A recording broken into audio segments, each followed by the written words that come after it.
Something is happening in the gold market right now that almost nobody is talking about. And if the pattern holds, it could be the setup for the next big bull run in gold. Gold prices today are sitting almost 30% below their January peak. Most people see that and walk away. China saw it and made its biggest physical gold purchase of the year, 15 tons, in the month of June alone. And this isn't a one off. That's not 20 consecutive months of gold buying by China. Their own customs data shows around 700 tons of gold imported in the June in just the first 5 months of 2026. That's 76% more than the same period last year.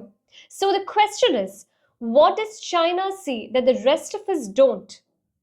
To understand it, look at what the United States is trying to do at the same time. America is chasing three goals at once. 1. Bring factories back home using tariffs on imports. 2. Keep inflation under control so those tariffs don't raise prices for ordinary Americans. And 3. Keep the dollar strong as the world's central currency. Here is a catch. In economics, you can only ever hold two of those three. The third one has to give.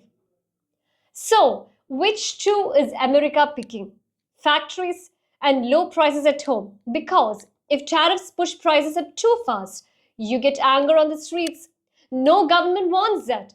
Which means the one being quietly sacrificed is the dollar.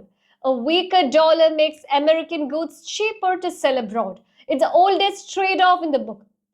Economists trace it back to Hamiltonian economics. If you want to protect and rebuild your own industry, you have to let your currency come down. China has read this triangle perfectly. And when the world's reserve currency starts sliding, money looks for an exit. That exit is gold. Now, here is a part that matters for you. When this kind of pressure builds, gold prices can get volatile, and the price of paper gold, like ETFs, can drift away from the price of real, physical gold sitting in a vault. That's why governments around the world are now telling their citizens the same thing.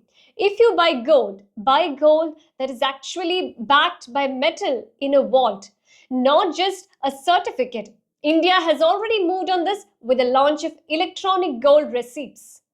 One last thing, a 30% drawdown from the peak of any traditional asset is rare. Historically, drops like that don't mark the end of a story. They tend to mark the beginning of a new cycle. China seems to believe that 20 months in a row. The question is, do you?